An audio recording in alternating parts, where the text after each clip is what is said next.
great seeing you all here today. Prime Minister Orban, distinguished members of government, esteemed colleagues and friends. Thank you for giving me the opportunity to bring greetings from the freedom-loving patriots of Germany.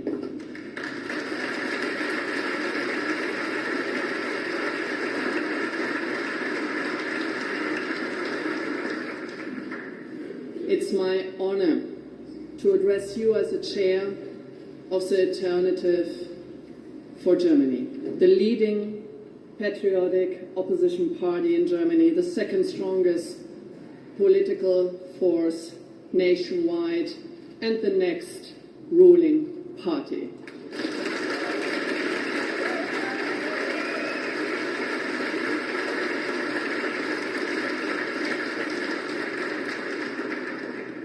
In my today's speech, I'm going to shed some light on the situation in Germany for you to get some transparency what's going on in our home country.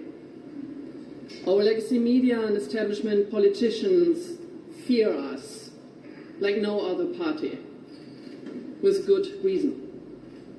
More and more voters in Germany are simply fed up with being lied to and watching their quality of life deteriorating year for year. Establishment politics have turned Germany into a danger zone for its citizens. Its people suffer from mass migration, exploding crime rates, high taxes and energy prices, inflation, and the destruction of wealth. That's why they voted out the old left-green government, only to get a government that continues down the same disastrous path. They got a government that pretends to prevent illegal immigration while leaving the gates wide open. In a futile attempt to evade his domestic problems, our Chancellor travels the world, fomenting conflict and throwing German taxpayers' money out of the window, as we see in the Ukraine. But when it comes to the daily horrors of imported migrant violence and Islamist terror on the streets, our Chancellor remains silent. Mr. Merz won the election with copy and paste promises taken from us, the Alternative for Germany's program. The day after the election, he went back on his word in every regard.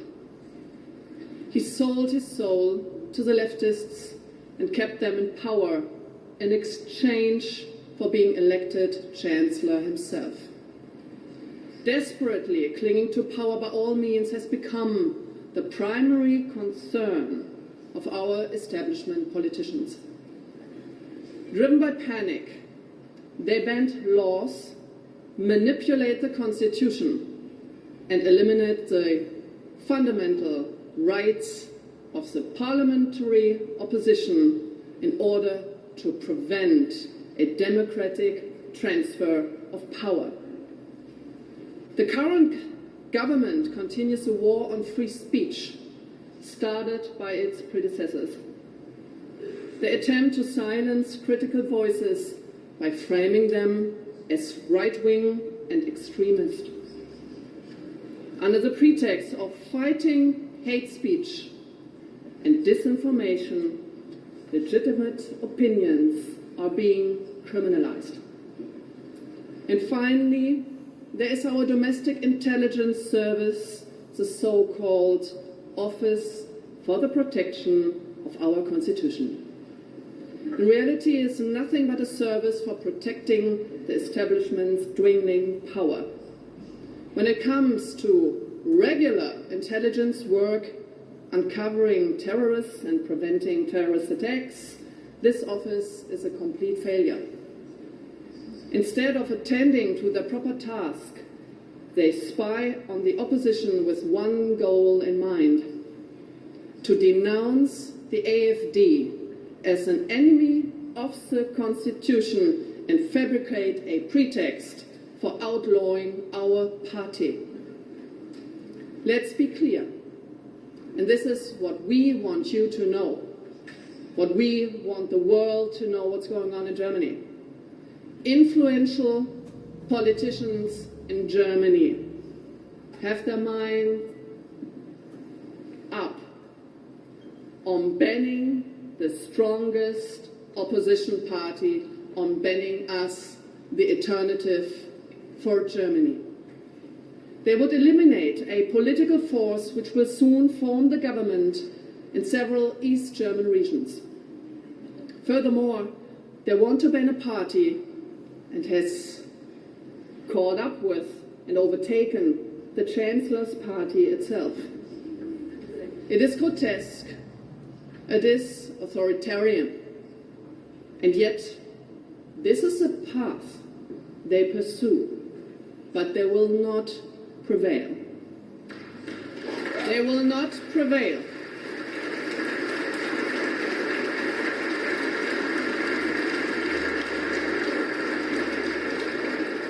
The reason for these absurd schemes is very simple.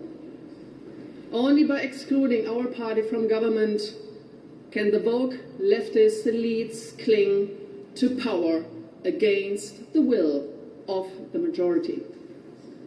They refer to the leftist dogma as a firewall against the right-wing tide. Let's call it what it really is.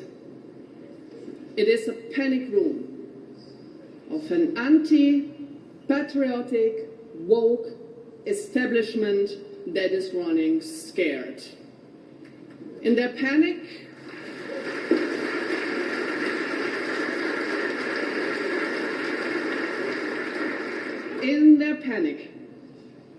they dismantle democracy itself. 1 in 4 German voters have cast their ballots for us, the alternative for Germany. They want us to take responsibility for our country's future, to exclude more than 10 million voters from proper representation, destroys the very foundations of democratic rule. As J.D. Vance put it, democracy rests on the sacred principle that the voice of the people matters. There is no room for firewalls.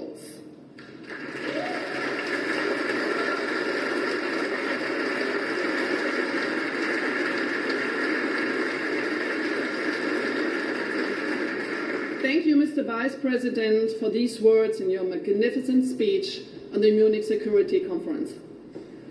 It restored confidence in the minds of countless European citizens. It is my firm belief that the future of our civilization is not merely a question of right versus left. Today, the true front line runs between authoritarian centralism and bureaucratic paternalism on the one side, and those who believe in and defend civil, economic, and intellectual freedom in our countries on the other.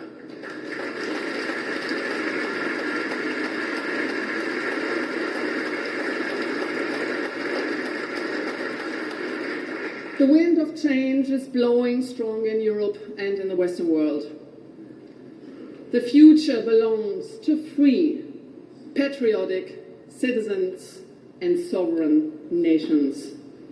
This conference gives testimony to that fact. Prime Minister Viktor Orban, thank you and your country for hosting us. You are truly a beacon of freedom. Thank you.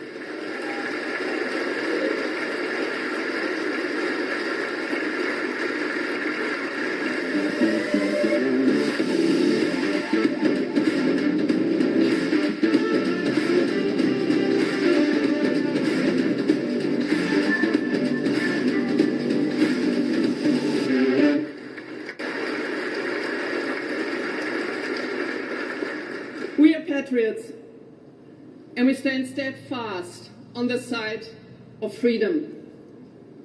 We fight for free speech, the cornerstone of all freedom. We fight for secure borders and law and order. We fight for the safety for our kids and next generations. We fight for sovereign nations and the next generation. We fight for the right to be free citizens and free nations. And last but not least, we fight for peace.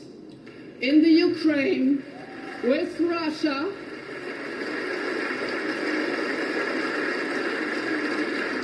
and we fight for good relations to our neighbors and to the USA.